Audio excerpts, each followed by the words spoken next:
Bonjour et bienvenue dans cette vidéo de revue d'actualité du mois de mars 2024.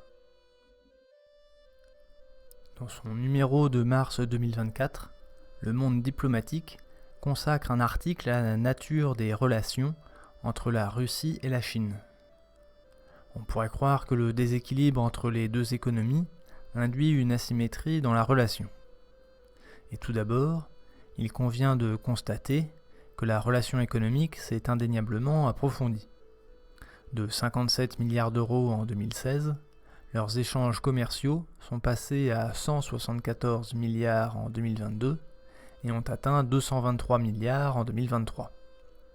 La Chine est désormais le premier partenaire commercial de la Russie depuis 2022, détrônant l'Union européenne. Par exemple, les constructeurs automobiles chinois se substituent rapidement aux constructeurs occidentaux comme Renault, dont 25% de la production mondiale était à Moscou, qui fut contraint d'abandonner le marché russe par les sanctions suite à la guerre en Ukraine. Les Chinois contrôlent désormais 46% des concessions et commencent à produire localement.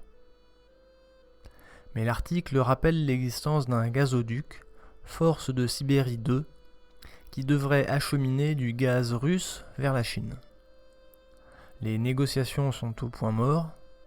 Il s'agit d'un complément au gazoduc Force de Sibérie, inauguré par Gazprom et China National Petroleum Corporation en décembre 2019. Celui-ci avait marqué un tournant dans l'exportation du gaz russe qui était jusque-là tourné vers l'Europe. Ce second gazoduc est désormais vital pour Gazprom, qui a perdu sa capacité d'exportation vers l'Europe avec le sabotage non revendiqué des gazoducs Nord Stream 1 et 2 en septembre 2022. Au final, les échanges entre les deux pays sont plus équilibrés que les valeurs absolues de leurs PIB respectifs ne pourraient le laisser penser, même si la crise en Ukraine semble avoir accentué certains phénomènes. Quel est le projet géopolitique de la Chine ? Dans son article de mars 2024, Le Monde diplomatique nous rappelle qu'après la mort de Mao Zedong, en 1976, une guerre de succession feutrée se tint à l'intérieur du PCC, le Parti communiste chinois. Le favori est Hua Guofeng, président du PCC et candidat des apparatchiks qui tiennent la bureaucratie industrielle. Mais lorsque survient une crise économique, Deng Xiaoping avance un programme de réforme basé sur la décentralisation et l'ouverture des marchés. Cette vision finira par l'emporter sur la planification et permettra l'émergence politique de dirigeants provinciaux relativement indépendants. Ce sont eux qui opéreront des expérimentations d'ouverture dans les domaines de l'agriculture, de l'industrie et du commerce international. Depuis lors, la Chine est un pays très décentralisé. Les gouvernements locaux réalisent 85% des dépenses de l'État chinois. C'est presque 3 fois la moyenne affichée par les pays de l'OCDE. Après la crise financière de 2008, la Chine opère un gigantesque plan de relance par l'investissement et investit dans des infrastructures qui n'étaient pas forcément ni nécessaires ni rentables à long terme. Entre 2011 et 2013, la Chine a utilisé plus de ciment que les États-Unis au cours de l'ensemble du XXe siècle. Ce surinvestissement aurait fini par causer un problème de surproduction. Aussi, la politique des routes de la soie serait moins une vision géopolitique en vue d'un nouvel ordre mondial qu'une opportunité de régler un problème interne d'excédent de production tout en préservant les règles du système mondial actuel. Mais alors, pourquoi les Américains se sentent-ils menacés par la Chine ? C'est que Pékin ne menace sans doute pas la structure de l'ordre mondial, mais sa croissance en déstabilise mécaniquement la hiérarchie. Ce serait donc pour assurer leur hégémonie que les Américains prennent des mesures protectionnistes qui vont à l'encontre des principes de libre-échange qu'ils ont longtemps promus. Notamment, le Chips and Science Act du 9 août 2022, qui subventionne l'industrie américaine des semi-conducteurs à hauteur de 280 milliards de dollars, l'Inflation Reduction Act du 16 août 2022, qui a prévu 350 milliards de dollars pour la transition énergétique, en imposant aux entreprises candidates de localiser la majeure partie de leur activité sur le sol américain.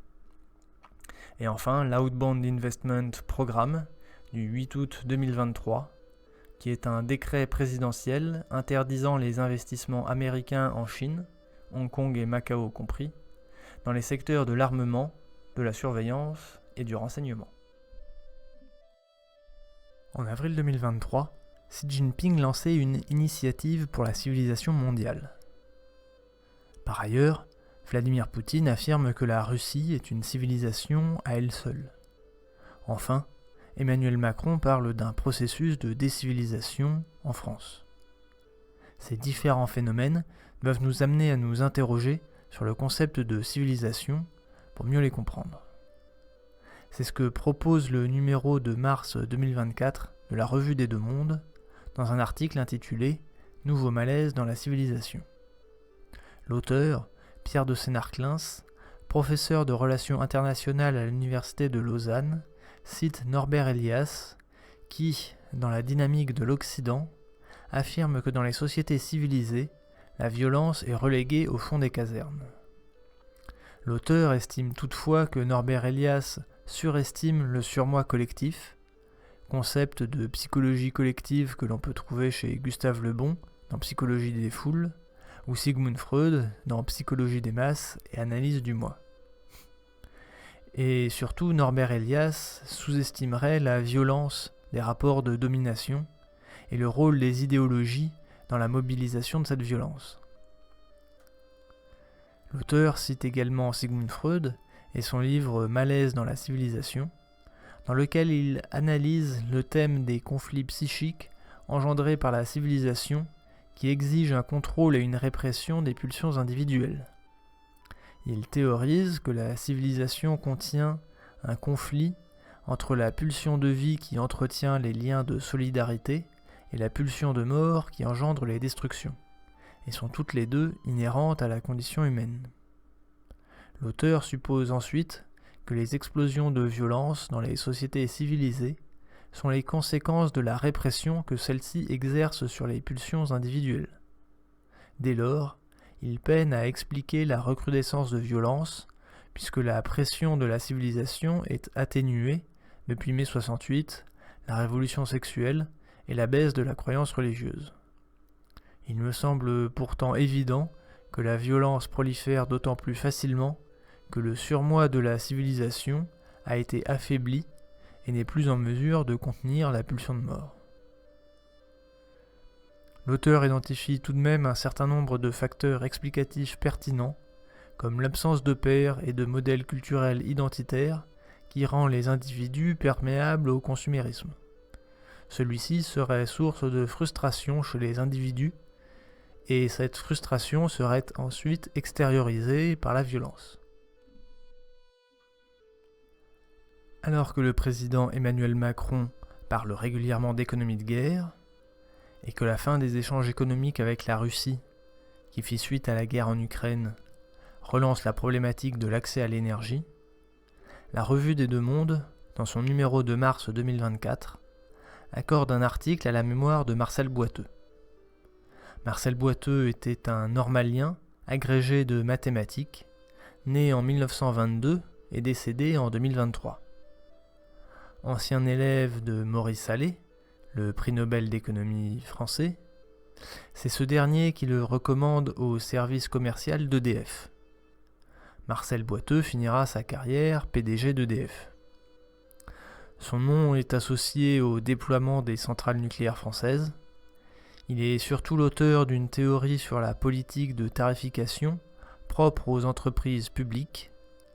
Elle est développée dans un article trouvable sur Internet, publié dans la revue Econometrica en 1956 et intitulé « Sur la gestion des monopoles publics astreints à l'équilibre budgétaire ». Au revoir et rendez-vous dans une prochaine vidéo pour plus d'informations.